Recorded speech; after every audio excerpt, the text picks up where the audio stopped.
నా పేరు కొత్తరాజు రెడ్డి. మేము అందరం ఇక్కడికి వచ్చినాం ఇవాళ ప్రెస్ మీట్ పెట్టడానికి. భూ బాధితులము.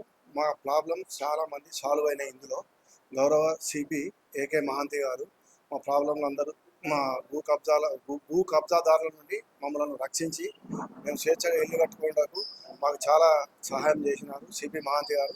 కాబట్టి ఇప్పుడు జనరల్గా ఎలక్షన్ అయిపోయినాక జనరల్ ట్రాన్స్ఫర్స్ అనేవి జరుగుతాయని మేము పేపర్లో చూసి ఎట్టి పరిస్థితుల్లో కూడా ఇక్కడ ఉన్నటువంటి పోలీస్ కమిషనర్ గౌరవ సిపి మహాంతి గారు అభిషేక్ మహాంతి గారిని ఎట్టి పరిస్థితుల లోపల కూడా ఆయన జనరల్ అయ్యే ట్రాన్స్ఫర్ లోపల ట్రాన్స్ఫర్ చేయకుండా ఒక 2 సంవత్సరాలు ఇక్కడ ఉండాలని భూబాధితుల సంఘం తరఫున మరియు ఇక్కడ ఉన్నటువంటి ల్యాండ్ ఆక్యుపై అయ్యి ఎంతో బాధను అనుభవించి ఇక్కడికి మేము స్వచ్ఛందంగా వచ్చి ప్రెస్ మీట్ పెడుతున్నామన్నా మాకు ఎవరు ప్రోత్సాహం ఏం లేదు. కాబట్టి దయచేసి ఏంటంటే ఇప్పుడు ఈ గవర్నమెంట్కి ఒకటే మేము విజ్ఞప్తి చేస్తున్నాం. కాంగ్రెస్ గవర్నమెంట్ పేదల పక్షాన ఉన్నది కాబట్టి గౌరవ ముఖ్యమంత్రి రేవంత్ రెడ్డి గారికి ఏంటంటే ఇక్కడ కరీంనగర్ సిపి ఏకే అభిషేక్ మహాంతి గారిని ఎట్టి పరిస్థితుల్లో జనరల్గా క్యాజువల్గా ట్రాన్స్ఫర్ చేయడం. ఎందుకంటే ఇప్పుడు 1200 అప్లికేషన్లు పెండింగ్లో ఉన్నాయి. ఇక్కడ చాలామంది బాధితులు ఉన్నారు. చాలామందికి న్యాయం జరిగింది, సగం మందికి ఇంకా చాలా బాధితులకు న్యాయం జరగవలసి ఉన్నది.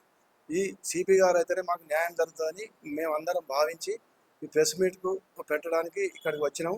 ఇంకోటి గౌరవ మంత్రి వర్యుడు పొన్నం ప్రభాకర్ గారికి, ఇక్కడ కాంగ్రెస్ ప్రెసిడెంట్ కోమటిరెడ్డి నరేందర్ అన్న గారికి, అందరి కాంగ్రెస్ లీడర్లు అందరికీ మా యొక్క విజ్ఞప్తి ఒక్కటే, సిపి గారిని ఒక 2 years ఇక్కడనే కంటిన్యూ చేయాలి.